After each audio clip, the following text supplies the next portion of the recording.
he was somebody who had an immense impact on Imam al-Ghazali. And if you read him, after reading Imam al-Ghazali, you will see a lot of things that Imam al-Ghazali benefited from him. It's very clear from his book. So, I mean, I was exposed to him many, many years ago, probably over 35 years ago, with the Dari'ah ila Makarim al-Sharia, which is probably one of the most famous books, although his most famous book is the Mufradat.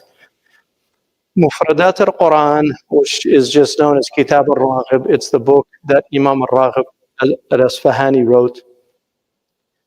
Since the time it was written, which is probably at the early part, at the outset of the 5th century, so somewhere around the late 390s, early 410s, and they claim to have a copy of it from, I think, 402, Allahu Alam. In any case, after he wrote that book, it pretty much became the standard for people who were studying the language of the Quran. It's certainly a huge source. You will see him quoted constantly in the books from his Mufradat. So he's an umda, he's a source. Interestingly enough, he also was an extraordinary grammarian and linguist. He probably has more knowledge of the Arabic language than anybody in his time or after, in terms of just the meanings of words. He wrote an extraordinary book called Al-Muhadarat, which is one of the ulum al-ithna ashar في اللغة. نحو وصرف عروض ثم قافية وبعدها لغة الإنشاء قبل وإنشاء خط بيان معان مع محاضرة والاشتقاق لها الآداب وأسماء. علم المحاضرة, and he wrote, his book is called محاضرة الأدباء ومحاورة البلغاء والخطباء. The muhadarat of the udaba. The adib in our tradition is probably, and I've written this somewhere, that it's probably closest to the understanding of a gentleman in the Anglo-Saxon tradition. So this idea of somebody who is very erudite, who's very concerned about decorum, comportment, how they carry themselves. The adib is somebody who has a knowledge of his culture or her culture, their history, the Proverbs, has a fund of poetry that they carry around, that they will use in appropriate occasions. It's related to dharafa, which is wit, the dharif, somebody who has wit. So he wrote this book, which is 5 volumes in the Darul Sadr, which is actually a good edition. It's an amazing book. It's a really stunning book. And he goes through all the different ideas that people think about, and has chapters on them, and has proverbs and poetry and history from all over up until the early 5th century. He's quoting 5th century Hijrah.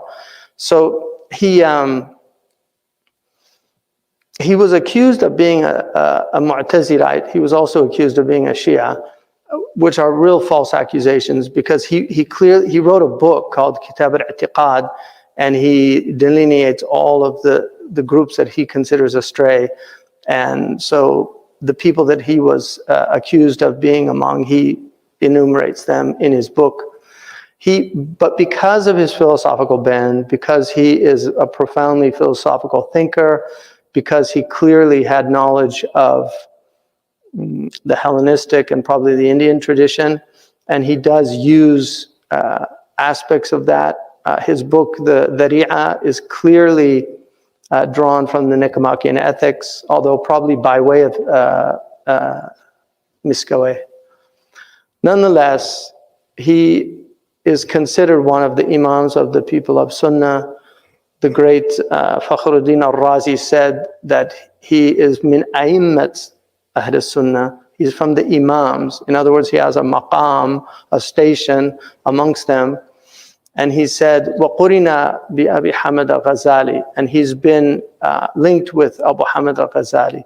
And one of the honors that he was given is that Imam al-Ghazali did not travel without his book al-Dhari'ah, and it said that he memorized it by rote. One of them, he said about the Dhari'ah, مَا أَبْصَرَتْ عَيْنِي وَلَا كَتَبَتْ يَدِي مِثْلَ الذَّرِيعَةِ فِي الشَّرِيعَةِ دَفْتَرًا فَرَّغْ فُؤَادَكَ لِالْتِقَاطِ شُذُورِهِ وَهْجُرْ لِحِفْظِ فُصُولِهِ طِيبَ الْكَرَى. So he says that my eye has never seen, nor my hand ever written anything as marvelous as in the Sharia as the book of Dhari'ah. And then he says, so empty your heart to gather its shudur. You know, shudur are the fragments, the pieces, like shudur al-dhahab, fragments of gold. So to gather it together, those, and leave kara, which is sleep. It's a type of sleep, nu'as, kara. They say kariya yakri, kara yakri, kariya yakri, al-walad, like it's the cry of a baby when before they go to sleep, they go off to sleep as they're dozing off. So the kara is like sleep. He says, leave sleep. And then he says that, la tastaghal an siwahu. Don't waste your time with other than it. فَكُلُّ مَا تَبْغِيهِ مِنْ صَيْدٍ فَفِي جَوْفَ الْفَرَى.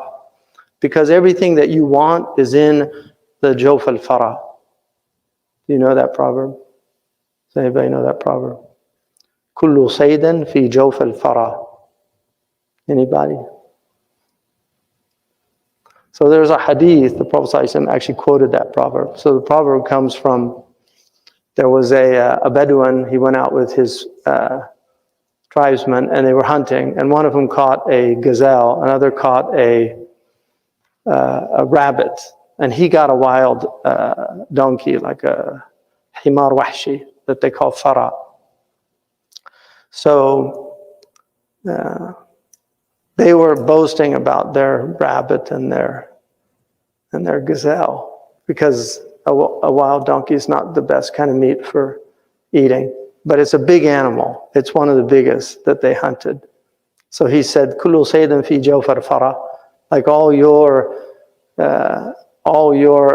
hunt is in the stomach of my fara. So it's used for when you have something that you don't need anything else. And so Abu Sufyan, radiallahu anhu, when he came to see the Prophet ﷺ, they had to ask for idhn to come in. So ukhira, like he was delayed coming in, and he had to wait for some time, which would be unusual for him because he was Sayyid. Sayyid meaning like a Sayyid of his people. So finally he came in and he said to the Prophet ﷺ, he said, it looked like you were going to give permission for the rocks to come in of the valley before me. Because rocks are there for a long, long time, right? So the Prophet looked at him and he said, really? And he said, Ya Aba Sufyan, kullu saydan fi jawf al-fara. Like you're the one that if they get you, they have everything. So in the commentaries, they say the reason that he said that was he was letting him know that if you have to wait, everybody's going to be fine waiting, like to come in. Because the Prophet, he was busy, a lot of people coming. So the fact that Abu Sufyan had to wait, once that got out, then everybody would say, oh, expect to wait. Because if he waited, then everybody would wait. So that's the position. He also wrote in tafsir. He wrote some amazing 2 volumes of his tafsir have been produced.